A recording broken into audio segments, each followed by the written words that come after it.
자, 인슈백 가족 여러분 안녕하세요. 네, 10월에도 보험사 소식으로 다시 찾아온 윤쌤입니다. 자, 이번 달에는 그 민족의 명절 추석이 있죠.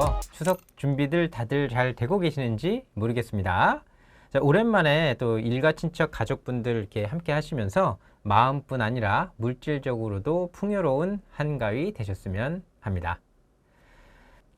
9월 달에는 상품 개정도 있고 또 신상품으로 보험사 소식 자체도 굉장히 풍요로운데요. 그럼 지금부터 시작해 보도록 하겠습니다. 8월 마감 다들 잘 하셨죠? 8월에는 진짜 어마어마한 이슈가 있었습니다. 단기납종신이 8월 31일부로 이제 판매가 거의 끝났죠. 그러니까 정확하게 말씀드리면 개정이 되면서 이제 5년납, 7년납 100% 이상의 환급을 가져갈 수 없도록 돼 있기 때문에 실제로는 단기납종신 판매가 이제 끝났다. 이렇게들 많이 생각을 하시는 것 같았어요. 손보사는 또 운전자 보험과 어린이 보험에 대한 절판이 있었습니다. 자, 이렇게 8월 결과를 한번 확인해 보니까요. 역시 그 실적으로 결과가 나타납니다. 단기납종신 같은 경우에는 GA에서만 무려 613억이 넘게 팔렸고요. 7월 기준으로 408억이 팔렸는데 이 차액이 벌써 205억이 나잖아요. 50% 이상 늘어난 금액이라고 합니다. 자, 이렇게 인기 있던 단기납종신이 마무리가 되면서 이제 보험사들도 골머리를 쓰기 시작했죠. 자, 넥스트로 어떤 상품을 가져갈 것이냐. 금융감독원이 두 눈을 시퍼렇게 뜨고 있는 상황에서 단기납종신을 계속 밀 수도 없는 상황이고 대안을 찾아보자 해서 고민을 많이 하신 게 좀 느껴집니다. 자, 그런데 그 판매 전략들 어떤 식으로 결과가 나왔을까요? 한번 상품의 변화를 통해서 알아보도록 하겠습니다.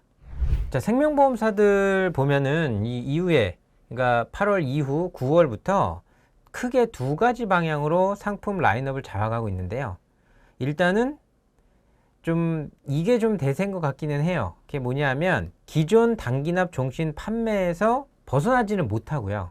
그 금감원이 제재하고 있는 부분, 그러니까 뭐 만기 납 이후에 100%를 넘어가지 않는 부분, 100%를 넘는 부분만 좀 빼갖고 개정한 회사들 쭉 있습니다.